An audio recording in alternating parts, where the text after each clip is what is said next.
প্রাচীনতম কালের সাক্ষী ঐতিহাসিক নবাব বাড়ি। মৌলভীবাজার জেলা থেকে প্রায় ৪৭ কিলোমিটার পূর্বে এই জমিদার বাড়ির অবস্থান। জমিদার বাড়ির কারুকার্যময় আসবাবপত্র, মসজিদের নকশা, ইমামবাড়া, বিশাল দিঘি যে কাউকে আকৃষ্ট করতে যথেষ্ট। রয়েছে ব্রিটিশ ও জমিদারি আমলের দৃষ্টিনন্দন স্থাপত্য কীর্তি।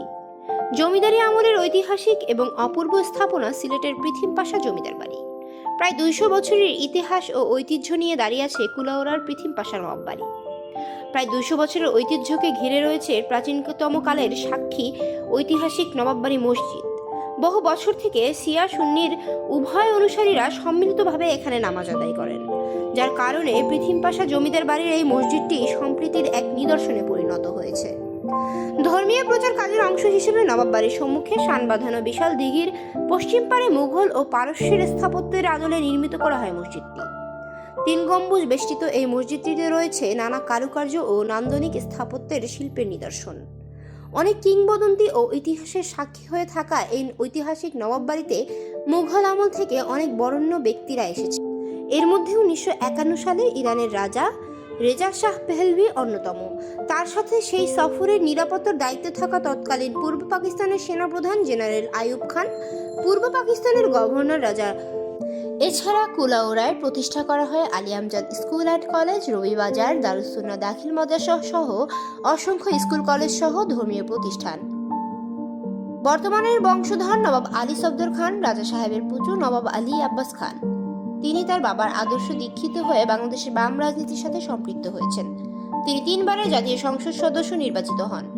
তিনি এই প্রতিবেদককে বলেন, আমরা এখনো ঐতিহ্য ও সম্প্রীতির সাথে বসবাস করছি। এই ঐতিহ্যবাহী বাড়ির অন্দরমহল শুধু সংরক্ষিত, এছাড়া পুরো নবাব বাড়ি পর্যটকদের জন্য খোলা থাকে। ২৫ একর জায়গা জুড়ে বিস্তৃত নবাব বাড়ি অপূরণীয় ক্ষতির পরও পুরনো স্থাপত্য শিল্প আর অতীত ঐতিহ্যকে আঁকড়ে রেখেছেন নবাব পরিবারের পরবর্তী প্রজন্ম। বাড়ির অন্দরমহলে এখনও কারুকার্যময় আসবাবপত্র সংগৃহীত রয়েছে। সামনে রয়েছে সুবিশাল দিঘি, শান বাঁধানো ঘাটে বসলে অতীতের নবাবী সময়ের ভাবনা মনকে আচ্ছন্ন করে। এর মধ্যে ১৯৫১ সালে ইরানের রাজা রেজা শাহ পেহলভি অন্যতম। তার সাথে সেই সফরের নিরাপত্তার দায়িত্বে থাকা তৎকালীন পূর্ব পাকিস্তানের সেনাপ্রধান জেনারেল আইয়ুব খান, পূর্ব পাকিস্তানের গভর্নর খাজা নাজিম উদ্দিন, প্রথম আমেরিকার রাষ্ট্রদূত হিলব্রেক প্রমুখ ছিলেন।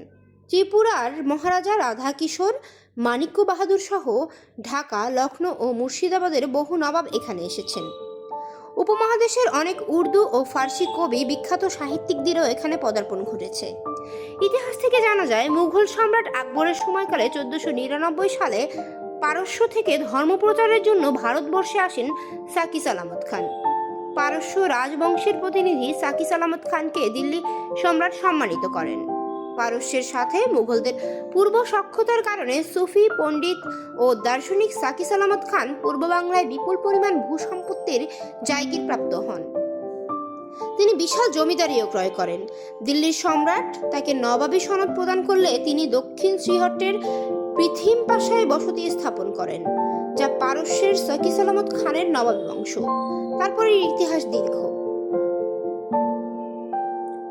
১৮৭২ সালে আলী আমজাদ খানের নামে একটি ক্লক টাওয়ার স্থাপন করা হয় সিলেটে, যা আলী আমজাদের ঘড়ি নামে বিখ্যাত। বৃহত্তর সিলেটের মধ্যে সবচেয়ে স্বনামধন্য শিক্ষানুরাগী দানশীল নবাব ছিলেন নবাব আলী আহমদ খানের ছেলে নবাব আলী আমজাদ খান। তিনি সমাজসেবা সহ জমিদার হিসেবে সারা বাংলা এবং আসামে ব্যাপক পরিচিতি লাভ করেন। মহারানী ভিক্টোরিয়া ভারতবর্ষে আগমন উপলক্ষে নবাব আলী আহমদ খানকে ব্রিটিশ সরকার সিলেটের শিক্ষানুরাগী ও জমিদার হিসেবে সাক্ষাতের জন্য আমন্ত্রণ করেন। নবাব আলী আমজাদ খান মৌলভীবাজার ও কুলাউড়ায় বিভিন্ন স্কুল কলেজ এবং সুপেয় পানির জন্য দিঘি খনন করেন।